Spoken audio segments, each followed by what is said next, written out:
Shalom, giving all praises to Yahweh, Ba'ashem, Yahweh Shai, Ba'ashem, Rakakwadash.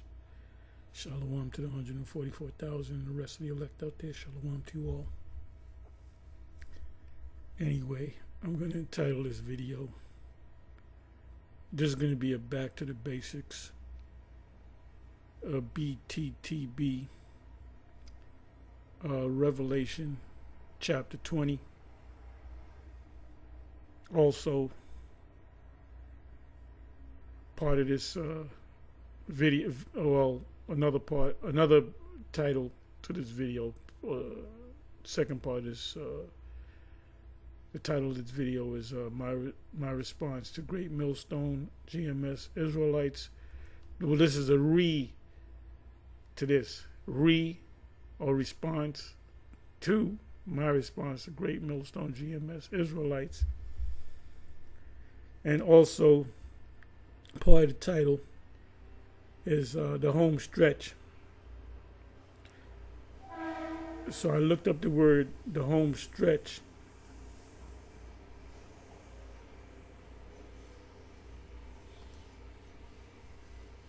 Because I was talking to Apostle Ramlab, and we were talking about if the Spirit ain't on us to do a video, we feel like shit. And sometimes, myself, I don't know about y'all, if the Spirit ain't on you or on me at that whatever time I'm in front of the computer, I'm looking for a topic. I'm watching videos, I'm going to my notifications, and eventually a topic will pop up in my head, and then I'll do a video on it. And sometimes I'll put a list together. Sometimes I just go with the Spirit and see what scriptures come to mind.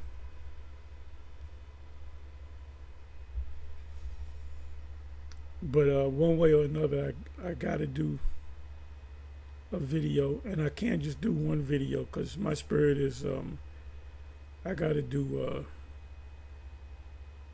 at least one video a day.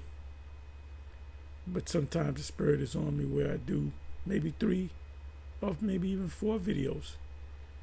I might do a couple of 10-minute videos. I might do an hour video, 45 minutes, whatever the case may be. And even more so now, because we see, well, the scriptures say the day approacheth. So if you feel that you're one of the elect and you're one of the chosen prophets of the Most High, and let's say you're doing a video once a month, or maybe even once a week, you're really not serious about this truth. You don't fear the Most High. You just do what you got to do. If you did that to a chick that you was dealing with, or you were really into that chick and she was into you, y'all were an item, as they used to say, and you only give this woman 1 week of your time, you might take her to the movies, and you don't see her for a whole week. You don't answer calls. She gonna move on. She ain't gonna necessarily tell you, but she's going to move on with somebody that's going to show her attention. So it's not that much difference with this truth. That Solomon spoke about this truth that we into. In the Songs of Solomon, he referred to this as a woman. And the Shulamite woman, by the way, for you scholars, well, that was taught. A black woman was talking about a Shulamite woman. The Shulamite woman was Solomon himself, and it was the reason why it was called the Songs of Solomon, because there were songs. People sing songs today, and you don't know the real meaning of the songs. A guy might sing a song about a love that he once had, and he could have made this song up. It could have been singing about his friend, or he could be singing about himself, with a relationship that he had many years ago. So he writes a song about he changed the names. And sometimes you'll say, well, that song was about this woman that I dealt with, that we had a relationship with. Many of those songs, even Apostle Gabar tell you that. You can do a video on that. And that's a good topic right there for the Apostle Gabar. They tell you many years later that, that song was when I first got into music, I met this girl and we fell in love and we broke up, and and they do a song. So he's telling you a story in the form of a song about his experience with that particular woman. There's songs out there where they even mention a woman's name, whether the name is real or imagined. Like you have Sarah. How many songs were written about Sarah? Jonathan Butler. He did a song called Sarah, Sarah. The lyrics is Sarah, Sarah, what happened to you and I? Which he's a South African, and that dude's a straight up Jake, but he's South African. He's born in Africa, South Africa. That dude is a straight up Jake, Jonathan Butler. He did another song called Lies. Then you have Hall and Oates. Oates and Halls, Hall and Oates. They did a song with Sarah Smile. Then there was another one. Who did this? Apostle Gabar helped me out.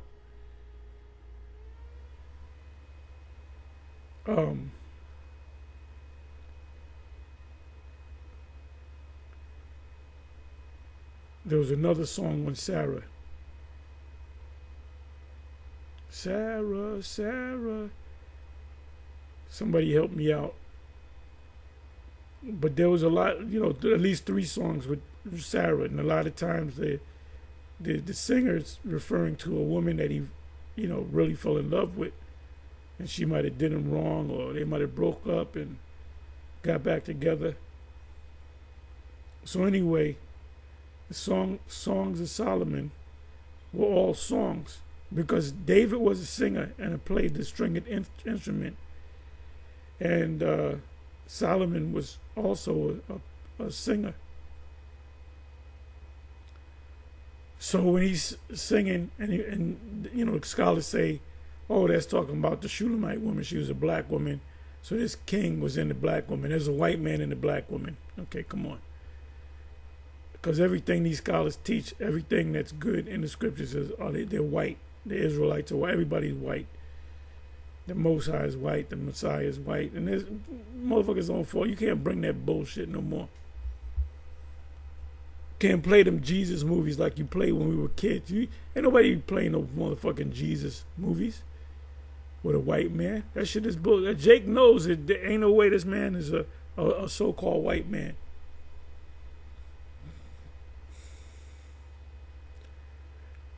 So anyway, Song of Solomon, when the scholars say that's talking about the Shulamite woman, Solomon is the Shulamite woman, but he's also a man. He switches up in his songs.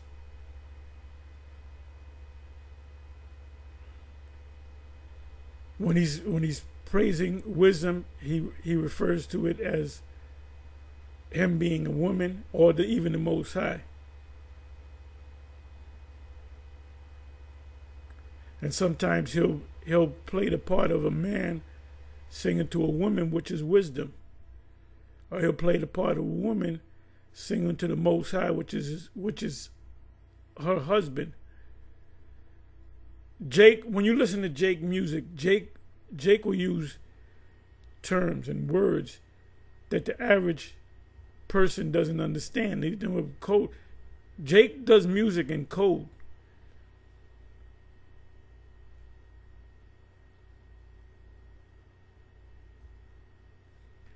So, I got a question. Jay-Z did a song, 99 Problems and the Bitch Ain't One. I'm going to ask y'all, What was he talking about when he said, and a bitch ain't one? What is that talking about? See if y'all know. I got 99 problems and a bitch ain't one. What was he talking about when he referred to, when he said a bitch ain't one? That's code. Jake does everything in code. So now, coming back to what I was saying, getting into about home stretch, me and Apostle Ramlob were talking about how if the Spirit ain't on us to do a video, we don't feel right. Sometime I might have did 2 videos earlier in the day, and then later that night I want to do a video and the Spirit ain't on me. And I'll go to sleep. But always when I get up in the morning, I fire up the PC and or the laptop. And all you brothers, you should get if you don't have it already, get you a Chromebook laptop, and you can do videos on that. And they added something to it, the newer ones, where you can do a screen capture. I was telling Apostle Ramlob, because he's gonna leave out of town, I said make sure you get you a Chromecast so you can do your videos. You can screen capture with it. And I even told Elder Malcolm, the head of the GMS Chicago, because he said he was doing a video and his video kept cutting. He didn't know what it was off of his phone. So I put in a comment, I said, you should get you a Chromecast. And if you get it and you don't know that I'm talking about either, y'all, I can show you exactly how to. Because when I did it, I had to figure it out. And then I hadn't used that laptop, the Chromebook, for a while. So I went to open it up and I forgot how to screencast. Or capture the screen, rather.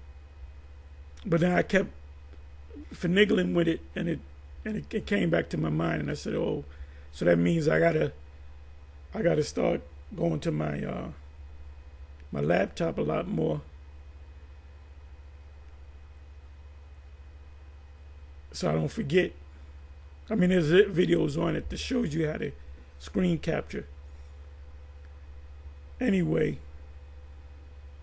yeah, the Spirit was on me years ago, 2012, 2013. I got the Chromebook, and then I had got, I believe, Apostle Gabar and Apostle Rhyme Law, but I believe it may be Apostle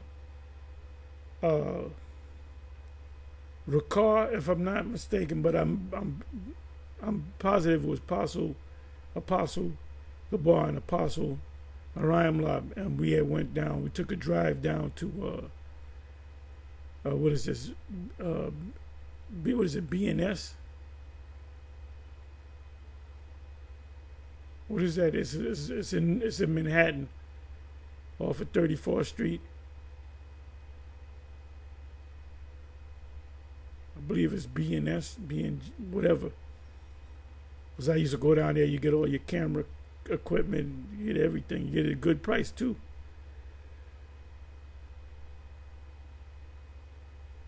Anyway, somebody helped me out with that. And you got people, when you go down there, you get lost in there. There's over 2,000 employees up in there.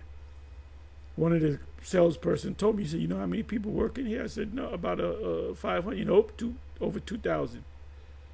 And they're owned by small hats. And they make millions and millions of dollars a day. And the small hats are, they're what do you call it? Orthodox. But it's a pleasant experience They're very helpful. They show you how to use shit. They have classes down there. If you want to set up a whole professional hookup, you just go down there and they'll have a class on it. And they'll show you exactly, and I believe they're free too. And they'll show you exactly whatever you want to do. They'll show you the right equipment and all that. But anyway, I'm gonna get into the subject. Anyway, we took a drive down there, and I got them to. So this was 2012, 2013, because I already had mine. So the PCs that they got, at a certain point, you can't update no more. You can't update anything, but you can still use it as to go on the web, which is cool. But the newer ones, when did I get the newer one? I got the newer one, I don't know, 4 years ago. And I realized that watching videos, I realized that you can, screen capture. So I went to a video and I said, oh yeah, that's cool. So I did it just to show I can do it. But so I told him, make sure you get it. Always have something where you can record it. If something happens out there in the street, and that's not a good video, some major thing happens, you got your smartphone. So there's no excuse that you make a video once a month or once a week, because that's like a chore. Oh, I got to do another video. A lot of you guys come out to the camp. You come out to the camp, you don't do nothing the whole week. And then you come out to the camp like you a super duper Israelite. You got to be a super duper Israelite 24/7. Everything that you see is filtered through this. You filter it through the scriptures, which is in your mind. But is it in your mind though? So it says, because we're in the home stretch. The home stretch. If you ever ran track, and I ran track, if you run a distant race, the last 50 yards, 100 yards, you kick it. Even though you're tired, you kick it if you ran distant races to get that extra edge. Sometimes a race could be won in the last 100 yards. So you kick it. So guess what? The mentality that we're supposed to be in is we're supposed to be pushing this word, kicking it. So if you did 3 years ago, 5 years ago, whatever, 8 years ago, you might have did a video every other day, 2 or 3 videos out of the week or whatever. Well, guess what? You should be doing videos every day, and you should be reading your Bible, inside joke. So it says the home stretch is a race, because this is a race. The Apostle Paul referred to this as a race, right? In a race, the final straight section of a racetrack between the last turn and the finish line. So guess what? We can see the finish line. Habakkuk 2. So now you're supposed to dig in, man. This one video a month, one video a week ain't getting it, brother. That's like a chore to you, like I said. It says the term can also be used figuratively to refer to the final stage of any endeavor. Look up the word endeavor. So we're in the final stage of this endeavor, such as a project or journey. Is this not a project, and is this not a journey? For example, you might say the campaign is in the home stretch. Where are we in the whole scheme of things? We're in the home stretch. And anybody that says, nah, brother, we can go another 50 years, get away from that dude. Run away from that dude. Because the Spirit ain't dealing with him at all. Read Habakkuk chapter 2 again. Anyway, so let me get into my thing through the Spirit of Yahweh B'Shem Yahushai. I said I want to go to Revelation chapter 20, back to the basics. because you got guys going into Revelation 20, especially the 7 and 8 verse, I guess the 9th verse too, about Gog and Magog, and we're going to be in the kingdom, we're going to be having a barbecue, and our backs are going to be turned, and Gog is going to jump out of nowhere and fuck us up with spiritual power and everything. We can read minds. We have our spidey sense. We know when there's danger. Hell, I know when there's danger in this feeble body that I got. I can sense danger. I can sense that something ain't right. So now let me do this.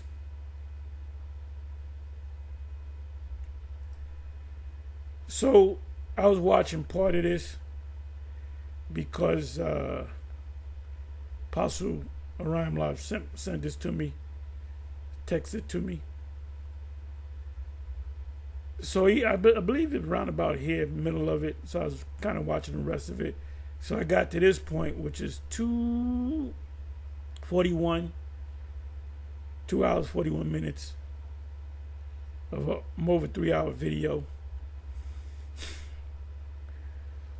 And I'm listening to this, and I'm saying these guys are not sure of themselves. They're stuttering, they're rolling their eyes. You know, I'm like, these guys are not sure of themselves. They're winging it.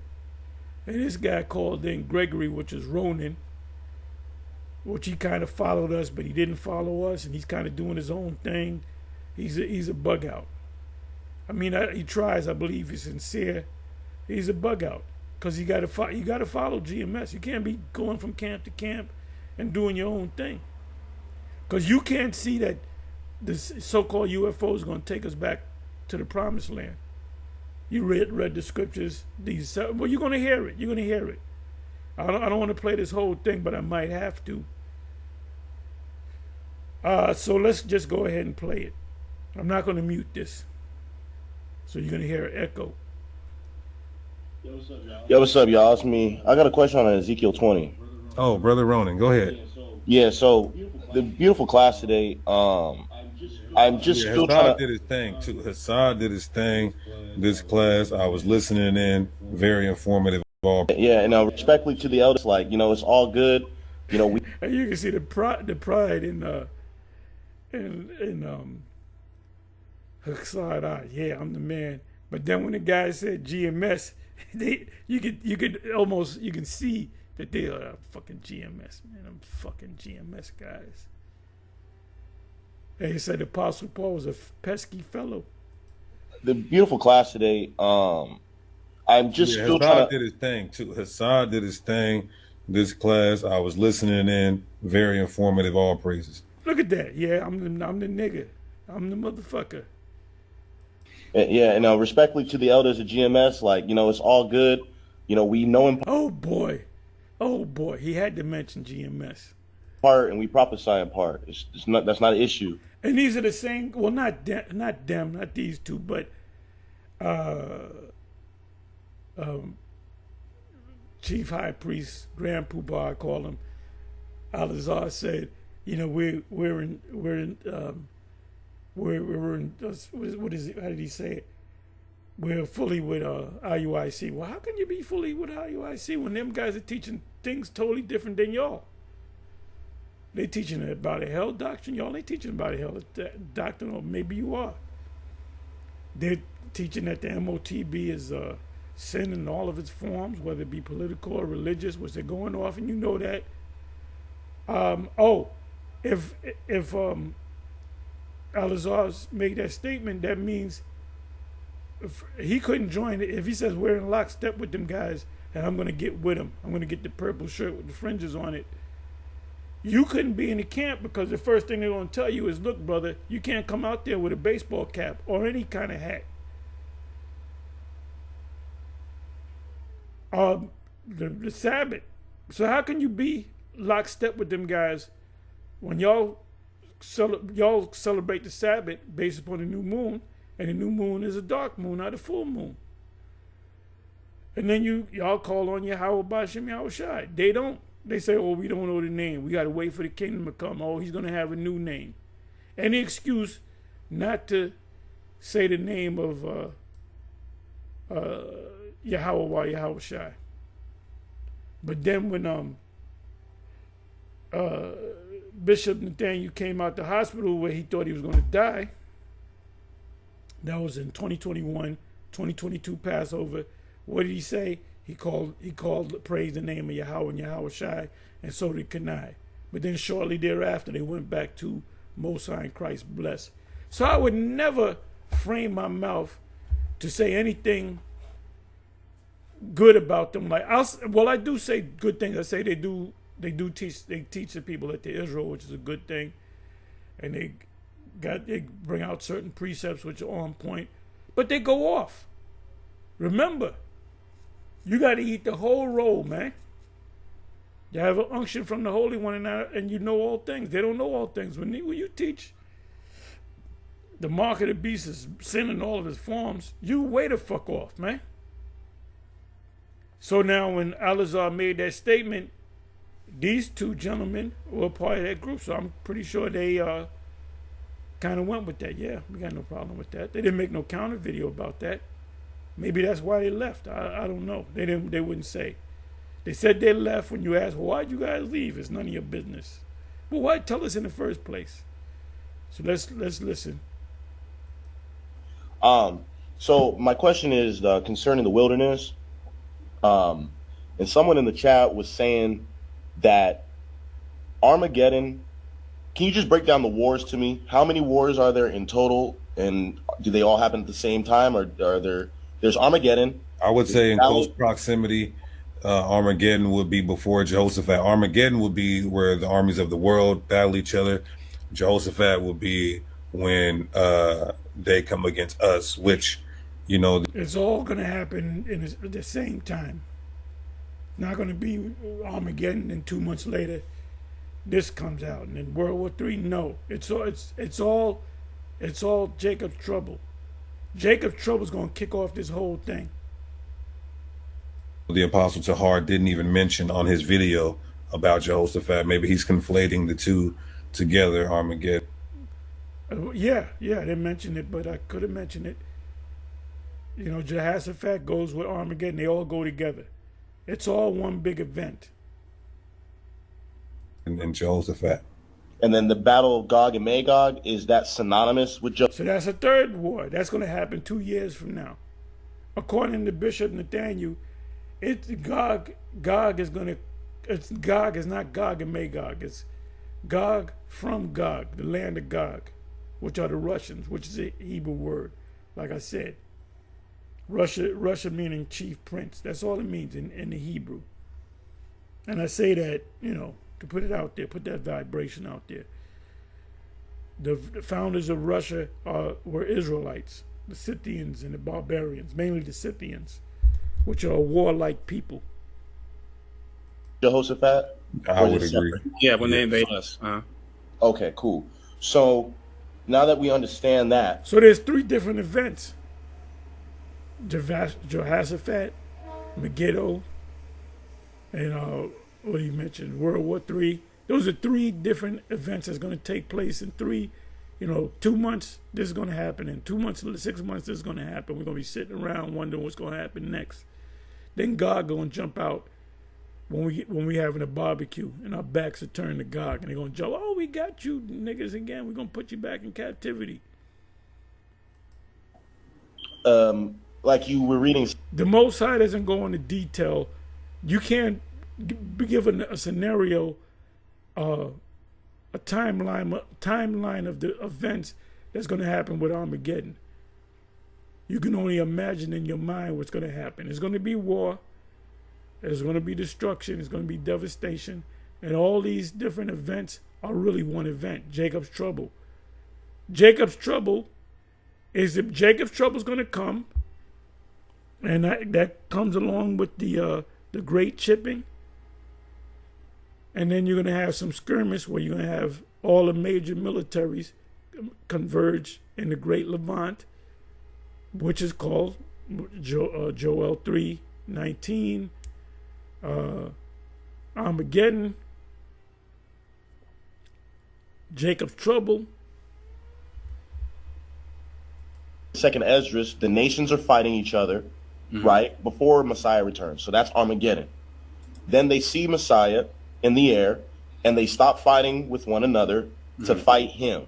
That's the battle of Jehoshaphat, correct? Yes. During that period of time, the angels are gathering. That's the battle of Jehoshaphat. It's all the same event. Armageddon, Jehoshaphat, all these things are going to happen. World War III is going to happen in the same time. It's all the same event. The elect from the four corners of the earth, right? I don't know about during that. Well, during that time, we would already be in the lands of for Jehoshaphat. We'll already be in the lands. Really? Okay. Okay. So He said, really? He said, what? What? He wanted to say, what? And you can see this man he cut the side of the bear. He's lined up. He lined up over here. So Ezekiel 20. Yeah. So let me just give you like a timeline, because you brought up Ezekiel 20. So Ezekiel 20 says that we all, the Most High gathers us all. We go to the wilderness. He brings us in the new covenant. The wicked of us he purges, and then the righteous who survived, they then get to enter into the lands. Then you go to Ezekiel 38, and Ezekiel 38 starting around verse like 8 to about 12. Matter of fact, I'll just read it instead of quoting it. So Ezekiel 38. You follow me so far, brother? Yeah, before you go there, Ezekiel 20 is taking place during Armageddon. They're all fighting each other while we're in the wilderness doing. See, when you see that, when you hear that, and the eyes, this is body language, and the eyes go up in the head, that means you're coming up with something. If you notice, now this is funny, that when he said that, both of their eyes went up into their head. They got to gather data from their brains. They say, oh, we got to come up, we got to explain. This dude right here, Ronan, is putting the pressure cooker on these guys. Let me bring this back. You go there. Ezekiel 20 is taking place during Armageddon. They're all fighting each other while we're in the wilderness doing. Both. When he asked that question, both of their heads. Hey, dude, look up body language. Body language. They're going into their brain and trying to figure out something. They say, what can we say about that? And their eyes both go up into their heads. So they're coming up with something. They said, let's come up with something quick. On our own thing. Well, Deacon can. I would say during. It could be during, or because World War III is going to be going on, so that's going to be going on. We could be getting delivered. Hey, so Yahweh Bashim Yahushua gave these guys a script, a timeline. I'm gonna do this, and I'm gonna do that, and I'm gonna do this, then I'm gonna do this thing in this order. Then the Germans are gonna come down in the valley of Jehoshaphat before the French. Then the English is gonna come in. Because y'all said even that after the start, or even after the start of World War III. Because y'all said that Babylon. See, you asked me those questions. I cannot give you detail. The Most High doesn't give you details. He doesn't give you a laundry list of what he's going to do in a particular order. It just doesn't say that. You can only imagine what's going to happen. I can't tell you. I can't break down exactly what's going to happen during the time of Jacob, trouble. I can't say, we always say when the great shipping comes, there's going to be offices that you got to go to. I would imagine that, John saw them sitting down, actually getting chipped. I would imagine that they would go to tattoo parlors that are certified to give out the chip. Doctors and even certain nurses, and I guess there'll be kits where you can do it on your own or whatever the case may be. Most likely will be doctors, nurses, and tattoo artists that are certified by the government to chip people, because there's not going to be any money if you want to buy and sell if you want to buy and sell, you have to have this chip. And these men here understand it. Why do they understand it? Because the leader, Al-Azhar, came up under GMS. So Al-Azhar said, yep, that makes all the sense in the world.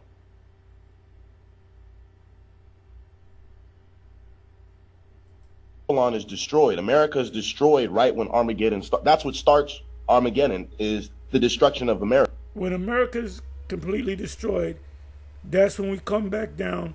You're gonna be up in the heavens, and we're gonna be right over. By the way, we're gonna be right over America. We're gonna see the missiles hitting America, and we're gonna rejoice. Revelation 18, around about the 21st verse, it says the apostles and the prophets. Not just merely paraphrasing. I'm not gonna go to it. We're gonna see and we're gonna rejoice. We're not going to be sad. You're not going to think about your favorite uncle down there that didn't make it. You're not going to think about your mother. You're not going to think about anybody down there, but you're going to rejoice in the fact you're going to see them fireworks. 4th of July, everybody in the fireworks, and they clap their hands. Yay! Well, guess what? It's going to be fireworks. That's going to be our 4th of July. That's going to be our 4th of July. And we're going to see them missiles. We're going to hear the boom. The Apostle Peter said, a great noise. You're going to hear boom, boom, boom, boom, boom, boom, boom.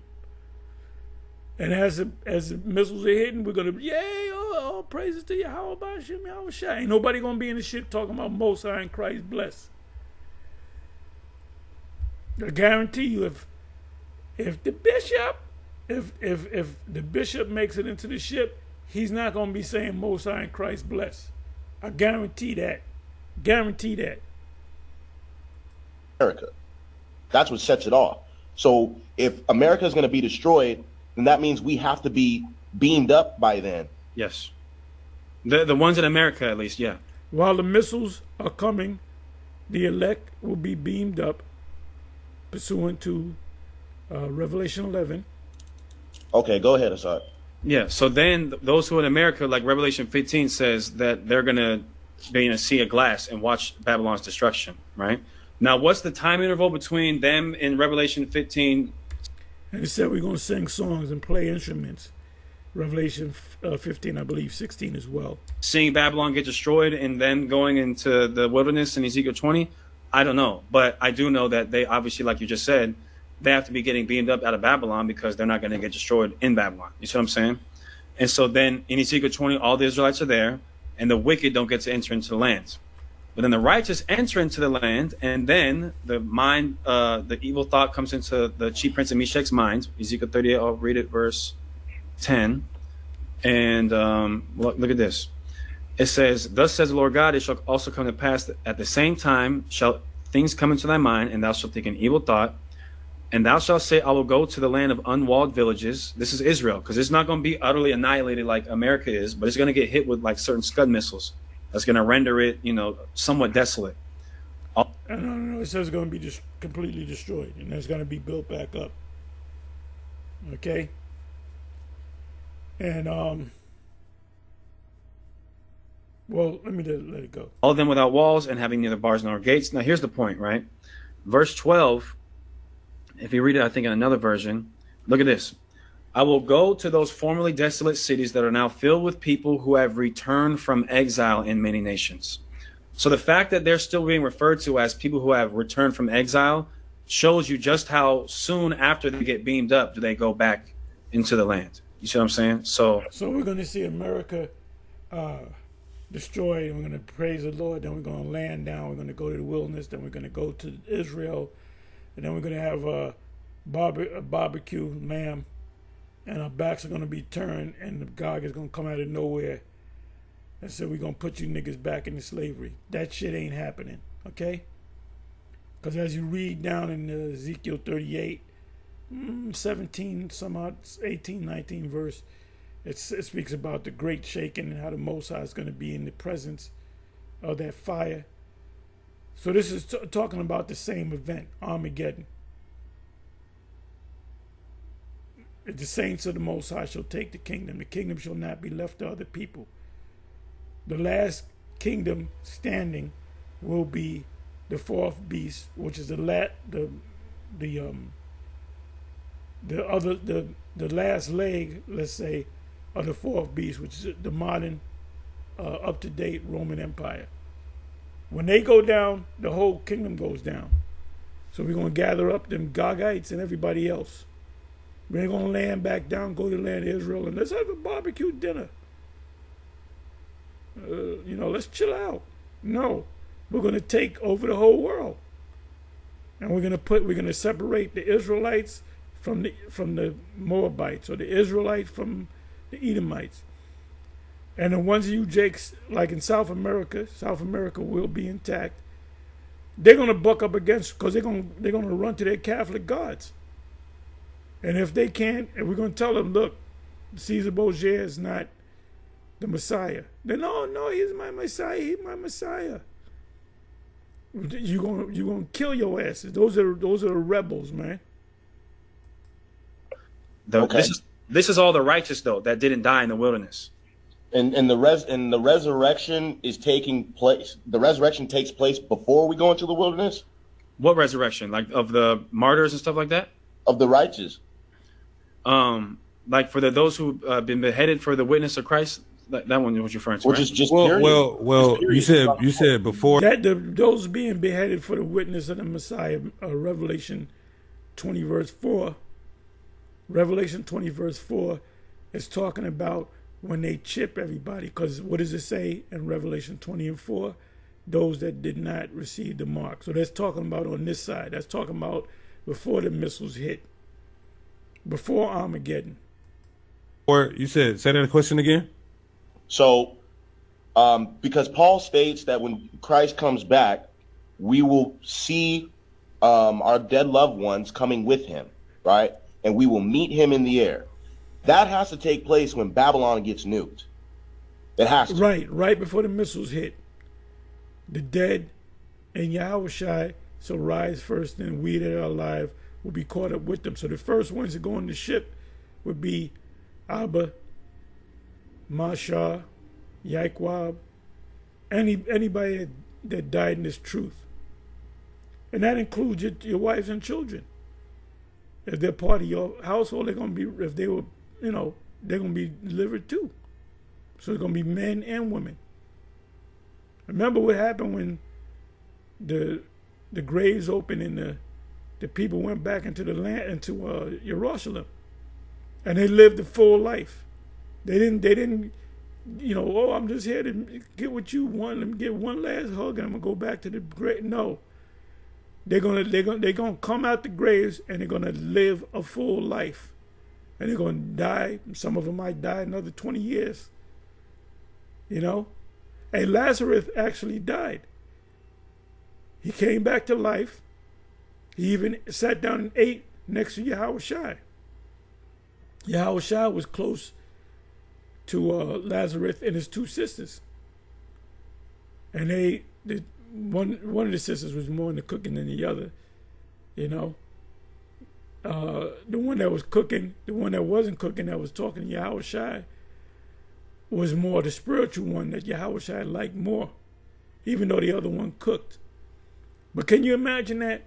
You had a dude that died, your friend, and then all of a sudden he knocks at your door, or he calls you on the smartphone. What's up, shalom. I said, who the hell is this? He said, this is so. It's no, motherfucker, you died 2 years ago. Yeah, but I'm back. I said, where you get that cell phone from? I went to the shop and got one. I'm back, man. There's money in my pocket. My IDs was with me. So I'm coming over to the house. You're going to be like, I don't know about that, man. I don't know about that. So, hey, this is some trippy ass shit. Because that would have bugged me the fuck out. Somebody that I knew buried and shit and gone for 5 years. All of a sudden you came back looking healthy. I'm like, I'm going to be looking at you fucking sideways, bro.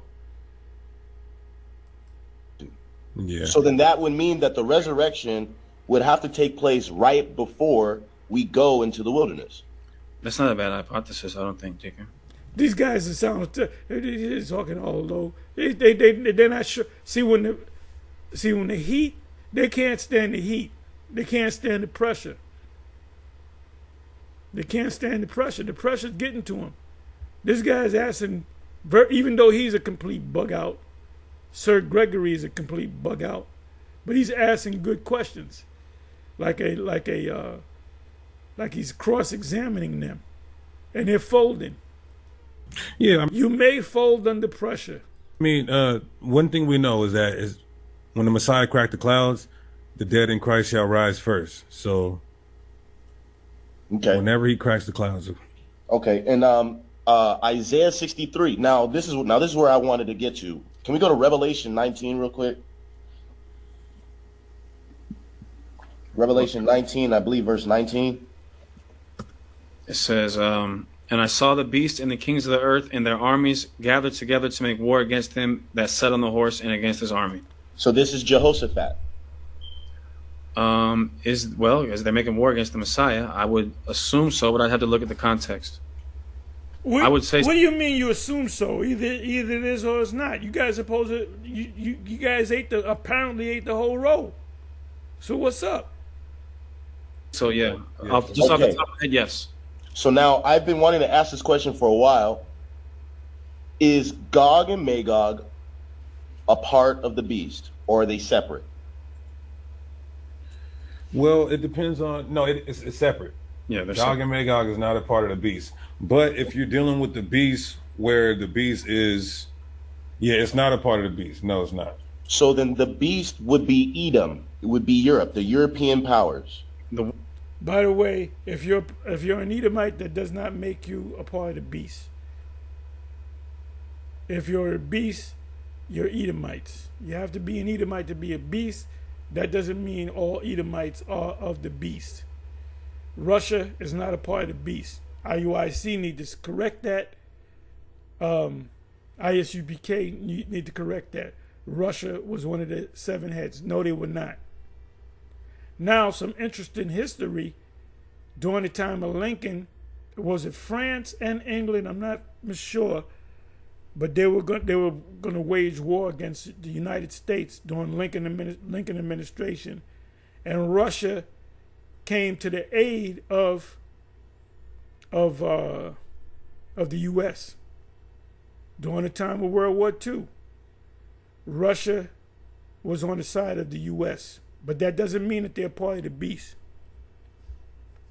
So there were times that Russia was together with the U.S., but not now. NATO was established in 1949, and to combat the Russian forces. The NATO nations, any NATO nation that was attacked by Russia, you hit one nation, you hit all of them. Canada was a part of it. U.S. was a part of it. This is why to this very day, Ukraine been asking to join NATO. They're not going to let them join NATO because you know why? That would be World War III. All the NATO nations will have to get involved. So they know what the hell they're doing.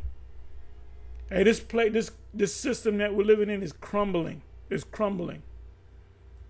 Yeah, not just Edom, because Russia's Edom. So you would have to say a specific structure, a specific empire, a specific.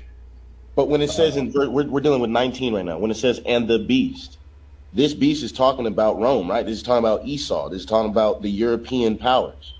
Yeah, but that's talking about NATO and the EU. But it's not talking about Russia.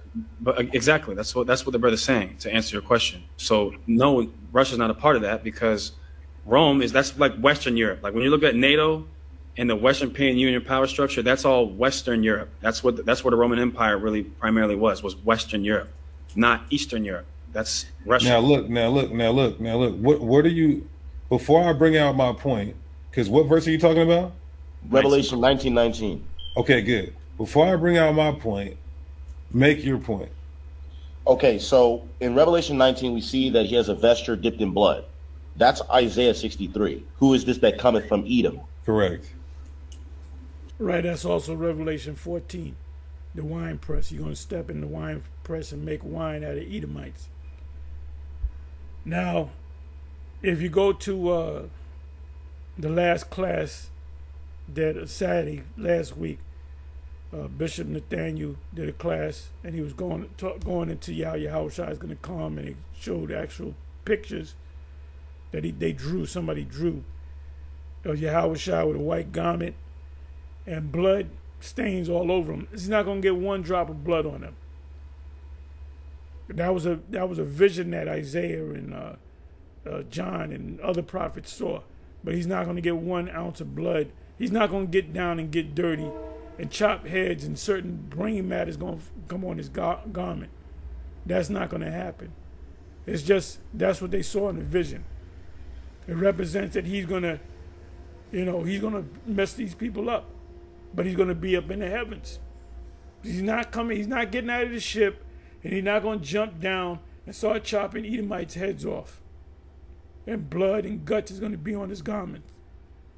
You're going to have the angels wiping off lungs and brain matter, and an eyeball might be, between the crease of his garment. Nah, that ain't going to happen.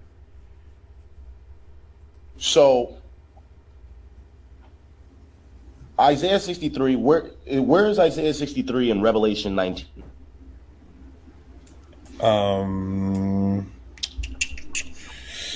Well, it doesn't. Come on, man. What is what's all this stuff? Y'all guys don't sound sure of yourself. Say, but we see that where is he at? He has blood on him right here. Where's his blood? And it's not literal. Blood at? It's up further. 13, verse 13. Yeah. Okay. So I would say, I don't know what you mean by where, but if he's got blood on his vesture in Revelation 19 and 13, then he's coming from Edom, Isaiah 63. Right. So when you look at verse 19, Edom is the beast. So if we read Isaiah 63, shouldn't it say, who is this that cometh from the beast, or that slew the beast? No. Because he don't have to even destroy their army. He's going to gather a certain amount of Edomites. It could be all the Edomites who are elites. That don't necessarily mean military. So see the beast is military here in Revelation 19. And here's what proves that it's not just going to be a guy. He's the king. You're cutting up. Start all over. Yeah, Deacon, you cut out. I'm cutting up? Okay, you're good now. Hold on. Okay, I see. My internet went down. Lord in Christ. You good now? No, you're good now. What did I cut out at? Just start over. Okay, so so who he's gathering and destroying in Isaiah 63, it doesn't necessarily mean Edomite militaries. It could be all the Edomite elitists. And so when we get to Revelation 19 and 19, what proves that Gog and Magog is separate from the beast is the fact that it says the beast and the kings of the earth and their armies. So Revelation 19, juxtaposition. Revelation 19 is essentially Isaiah 63 and the battle of Gog and Magog, and the battle of Jehoshaphat. I wouldn't word it like that. I don't know why you're conflating all of that together. All of that's going to happen. Russia is the number one nation. Gog is the number one nation that's going to shoot the most missiles out of all the nations. Who possesses the most missiles on the ICBM missiles on the planet? Russia. Mother Russia. They possess 6,000, almost 6,000. They possess more than the United States, which is 5,000 somewhat missiles. The main country that's going to shoot missiles on this place would be the Russians. But it's not explicitly stating that in Revelation 19. Like, it's not saying that, and he came from this locale. All we see is he has the blood on his garments, just like it said he would in Isaiah 63. Okay. All right. And this will be my last thing before I go. Thank you for, being cool with me, y'all. Revelation. So keep reading down Revelation 20 and 21. Revelation 19 verse 20 and 21. And the beast was taken, and with him the false prophet that wrought miracles before him. So what's that first part talking about? The beast, the armies, the Western armies. And the false prophet. The false prophet, we believe that to be the Pope. So he gonna go, okay.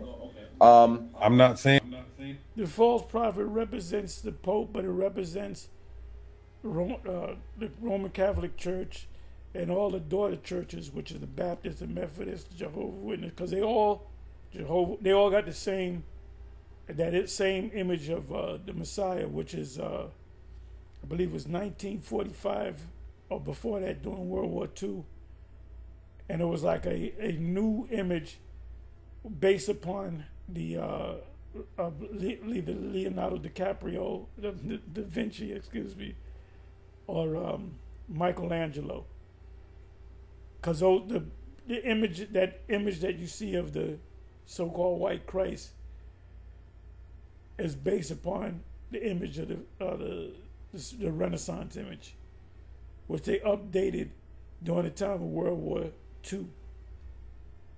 So it's pretty much the same image. But that image is Caesar Borgia. saying that he's going to be there at the Valley of Jehoshaphat, but he's going to be, whoever it is at that time, is going to get that judgment from Yahushua and thrown into that lake. Okay. With which he deceived them that had. And listen to him, you're going to say thrown into that lake. Nobody's going to be thrown into a lake of fire. That's symbolic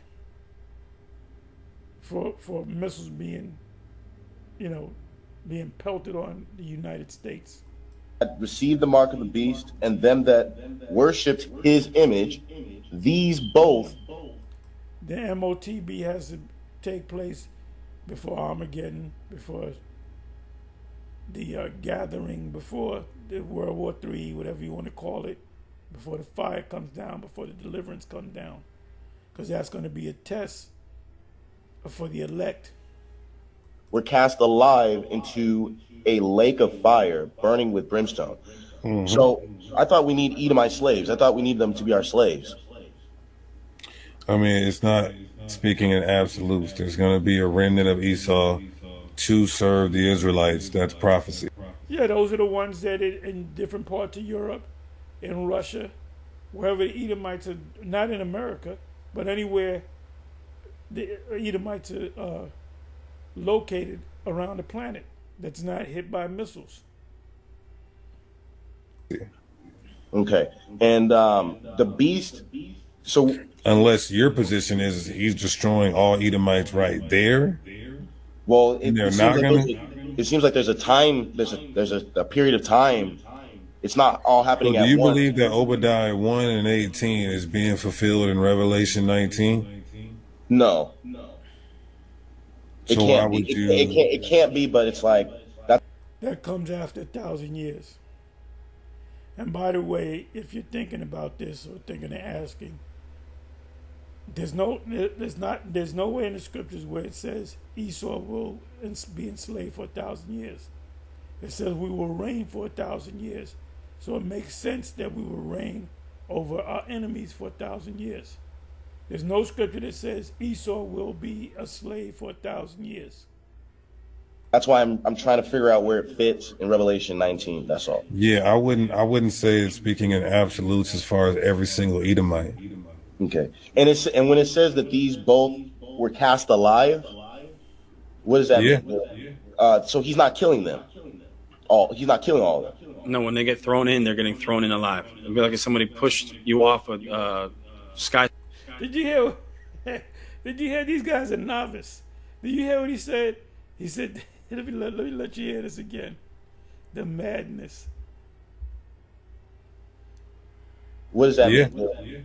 So he's not killing them. He's not killing all of them. No, when they get thrown in, they're getting thrown in alive. It'd be like if somebody.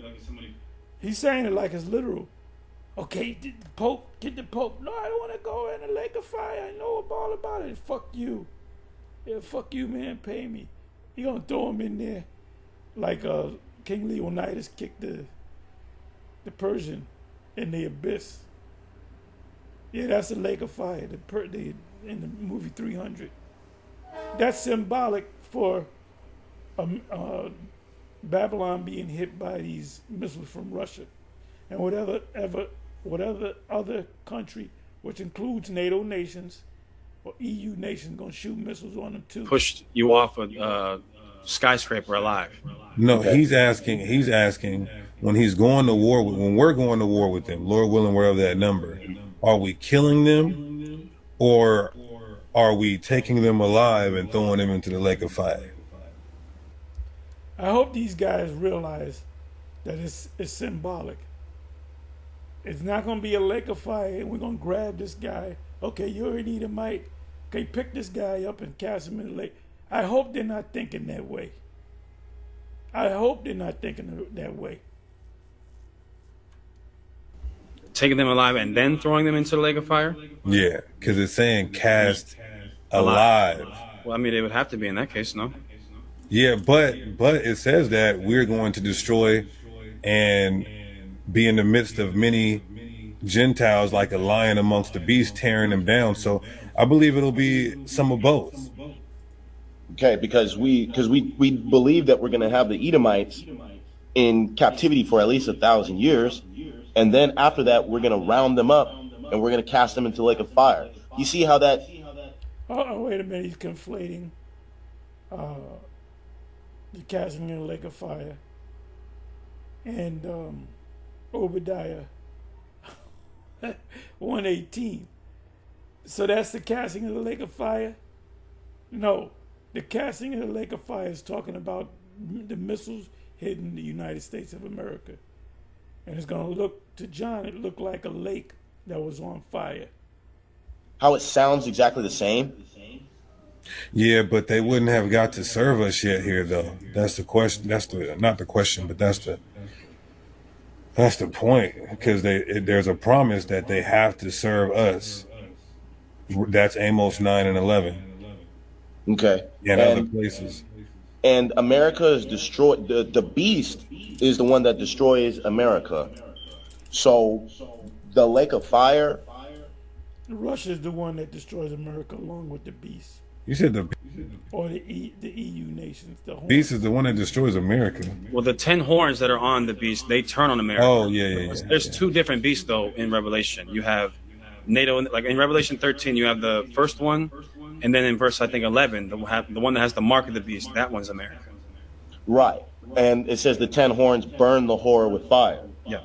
So you're saying that when Jesus Christ comes back and we destroy the beast, we're going to cast them alive into America? We're going to get them on chariots. We're going to go on chariots, and then we're just going to drop them off in America. Well, how is he going to? Let me ask you a question. Where is Yahweh Shai coming from in Isaiah 63? From Edom. Where are the Edomites at today? See, that's what I'm saying. It would have to be Europe. He's going through Europe. Like I said, we have to imagine he's coming. No, where is the land of Edom, brother? Well, the land of Edom would actually be in Jordan, right? But how I look at it, Edom, I look at that as the people. I'm not looking at it as a. But it says with dyed garments from Basra. Okay, so you're just saying that Isaiah 63 is not talking about the Edomites. It's just talking about a location. I did not say that, sir. Okay, so what are you saying? You know what we teach, that he's gathering them and bringing them to the threshing place, just like Revelation 14 says. Why does it say without the city? Okay, so he kills them. So he kills them, right? But then that would mean that there's still Edomites remaining because it says they have to cast the beast alive. Yeah, like it's not absolute, brother. And they got to serve us too. So we're not going to. What's your antithetical? Well, because you didn't ask us 40 questions. Well, now, they're not. We're going to give you 2 minutes for you to give your time. It's too hot.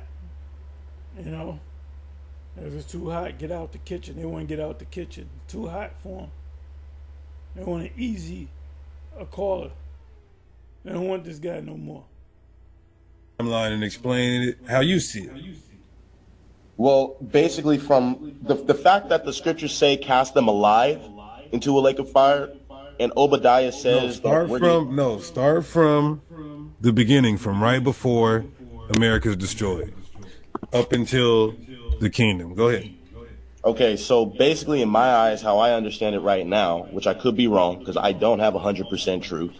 How I understand it is that the 10 horns will burn the whore with fire. The Most High is Who are the 10 horns? um the 10 common markets, or the EU nations. I would just have to say the EU nations, which would probably be Germany, France. Okay, that's fine. So they're gonna do what now? They're going to nuke America. Where does Russia play in with that?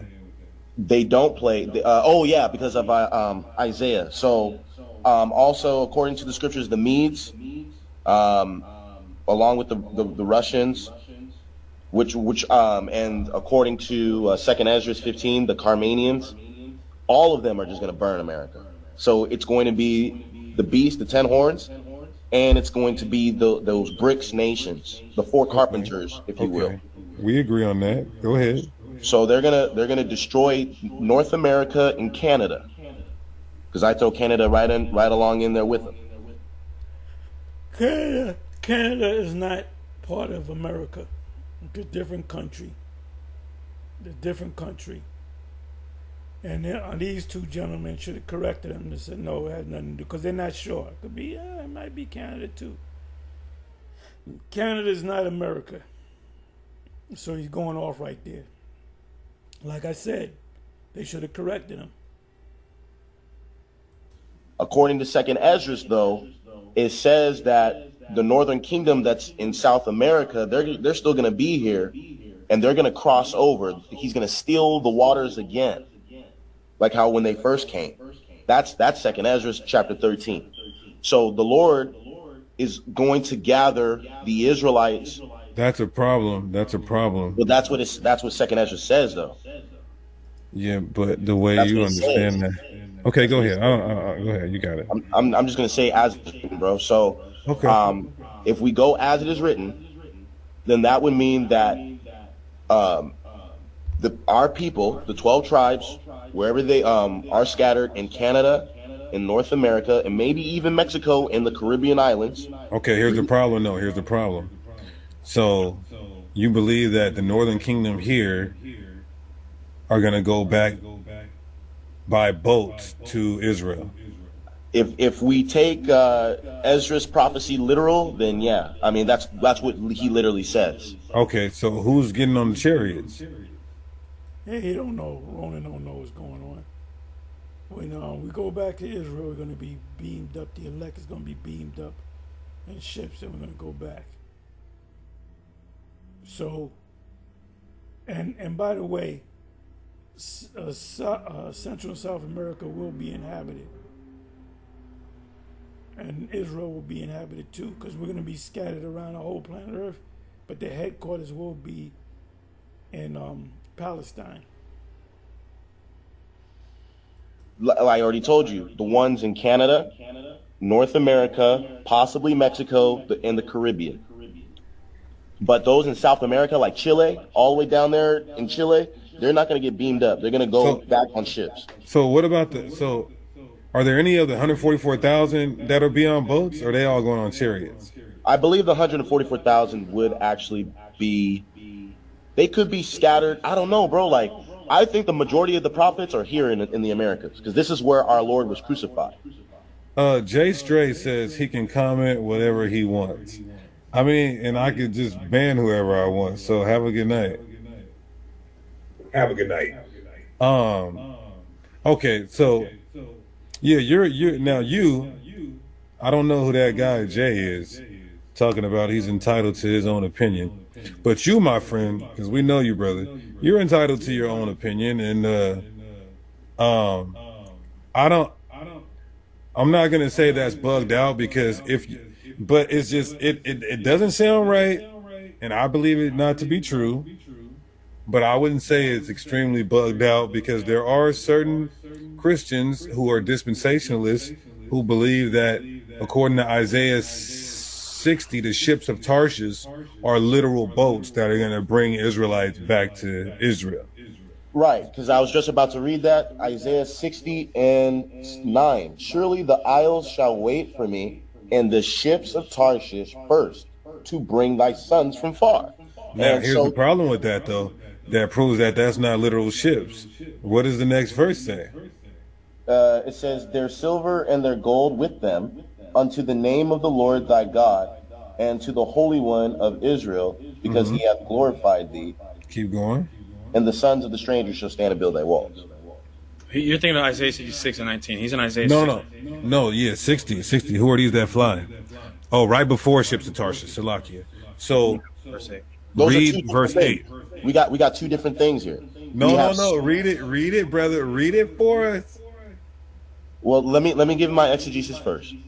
My explanation is that, like I said, you have some getting gathered by chariots, and then you have some where our children are going to be brought on their sides, be brought in litters, in baskets. So I'll read verse 8. Litters and baskets. How is that a That's look. When we travel in the kingdom, we're not gonna get in litters and baskets and boats. We're gonna be traveling in style. All right. We're gonna travel in ships and UFOs, so you can understand. glorious deliverance? It says their children shall be upon their shoulders. That's what the scriptures say. Okay, but it's not. They shall fly upon the backs of the Philistines. They shall fly upon the. So that means when we see the Philistines, we can't chop their heads off. We got to fly on their backs. This guy Ronan don't know what that he don't know what's going on. He don't know what's going on. Certain things in the scriptures are literal, and certain things are symbolic. The shoulders of the Philistines.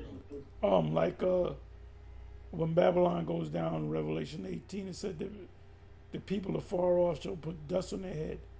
They're not going to put dust on their head. That's an ancient custom. Now, there's certain countries that will probably put dust on their head if they still keep that same custom. Back when you mourned, you tore your garments. What was it? Was it Nehemiah that pulled the hair out of his beard? He was so disgusted by the Israelites and the wickedness that they were committing. So the part where it says they shall put dust on their heads, it's not talking about every nation, the Chinese, every nation will be putting dust on their heads. It just represents mourning. You're taking it to be literal. It's not. Some things are literal and some things are not literal. The Hawashai coming in on the white horse is not literal. It's symbolic. The horse represents power. Not literal. It's just explaining a deliverance. So I want to share my screen, and I want to show you what's being explained here. Do you practice comparative translations? Sure, why not? As long as it doesn't steer too far off from the Hebrew and the Septuagint, that's okay. Okay. So in Isaiah 60, it's saying, this is a question, brother. Every translation has it as a question. Something is flying like a cloud to their homes. Something is flying like a cloud to their homes. Something is in the sky, flying. And then it's a question mark. Then it says, look at the NLT. They are the ships. Get this out of here. Get this out of here. Lord in Christ. To maintain image quality, the process. And power. How do I do this? Oh, there we go. Okay, so it says they are the ships from the end of the earth. What ships? Spaceships. I know everybody's gonna be like, "What? That's actually in the Bible." It says what it says. There's a question, and then the next verse elaborates on what he sees flying. You disagree with that? No, I don't. Okay. I just don't. So we I love just, you, brother. All right, Go all right, ahead, all right. go ahead. Make your closing statements so we gotta teach. We have a Genesis class to teach. The new camp, Genesis Israelites. I gotta make sure I plug the brotherhood.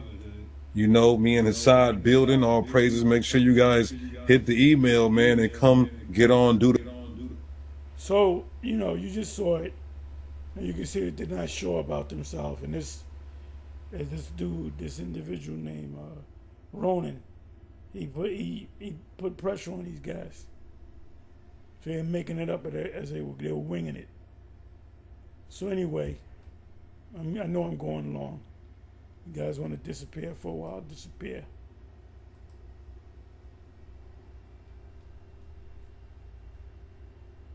I want to try to briefly go into Revelation 20,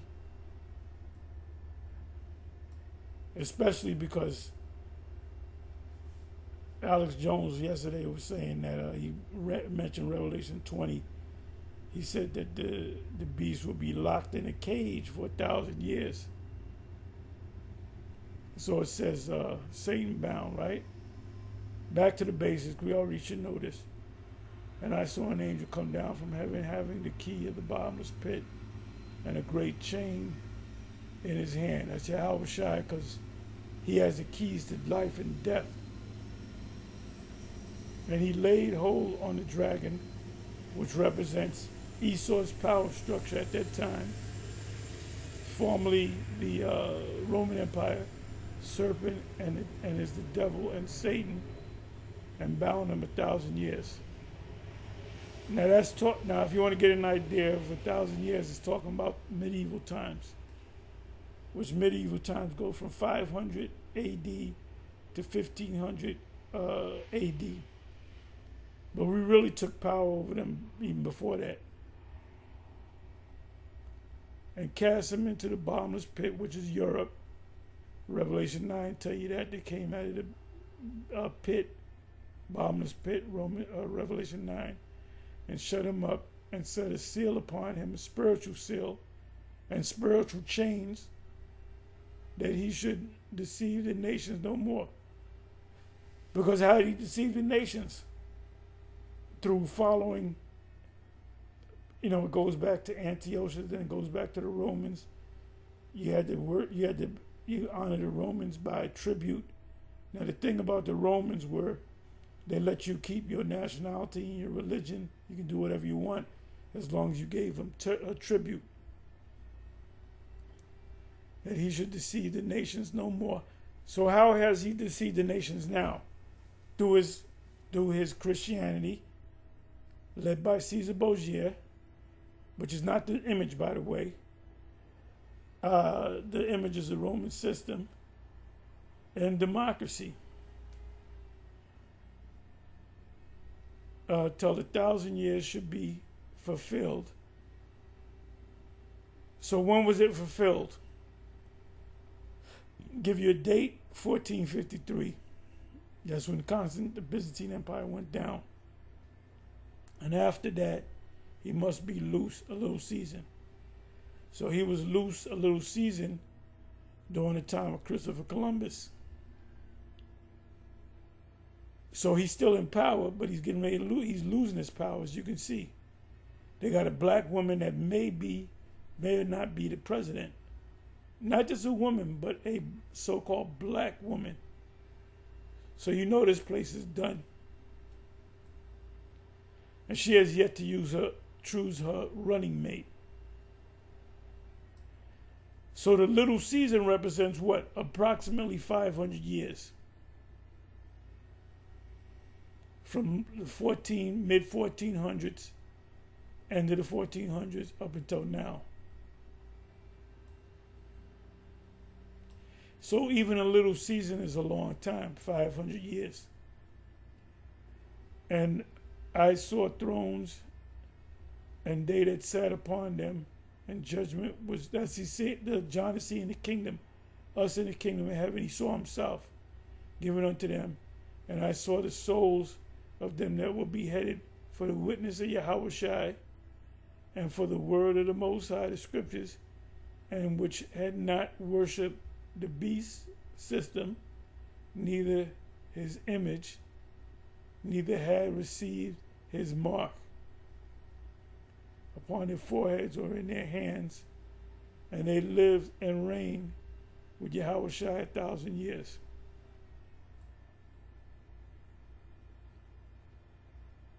But the rest of the dead lived not again until 1,000 years were finished.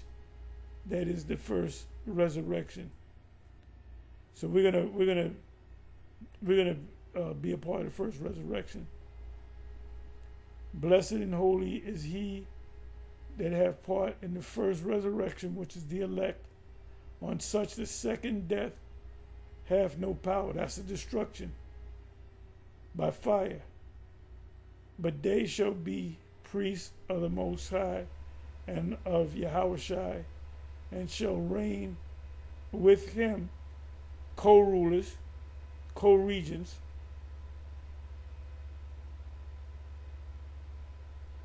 a 1,000 years.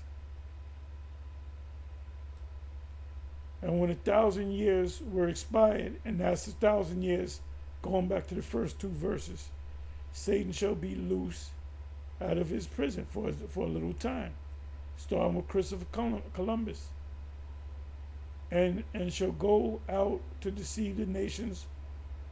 He deceived the nations through what? His Christianity, his politics, his democracy, his policies, which are in the four quarters of the earth, north, south, east, and west, Gog and Magog, to gather them together to battle, the number of whom is as the sand of the sea. This all goes hand in hand with Armageddon, Jehoshaphat, and all that. Gog is going to completely do, the defeat of it in Revelation 13 is going to completely do away with the beast system. And Gog is not a part of the beast, although they were Edomites. So this is not talking about after destruction and we going to have to be in the kingdom for 1,000 years and Gog is going to regroup and get us. That's not going to happen. So both Hakar and Assad and IUIC is off. IUIC says Gog and Magog, or Gog, is going to get us after the 1,000 years of us in the kingdom.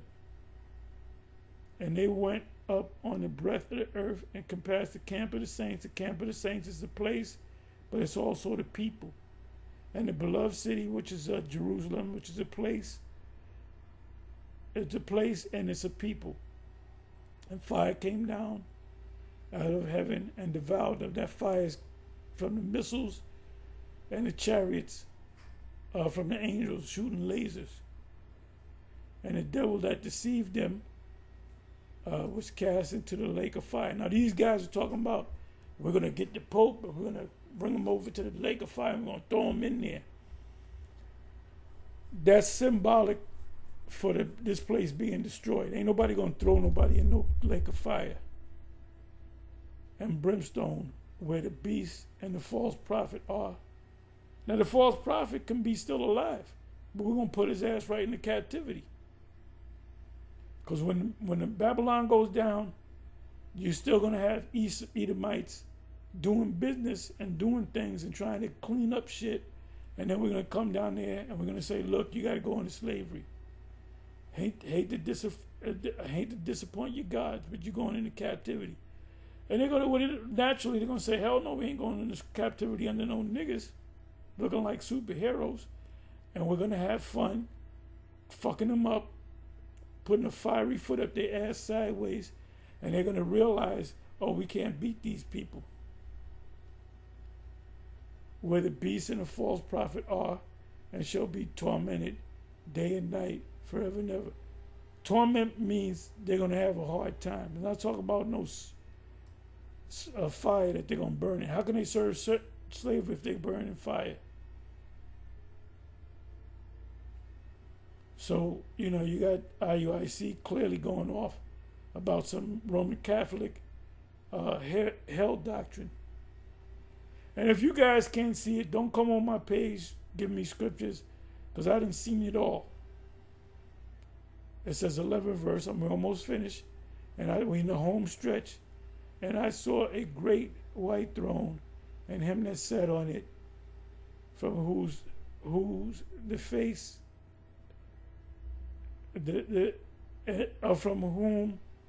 from whose face the earth and the heavens fled away.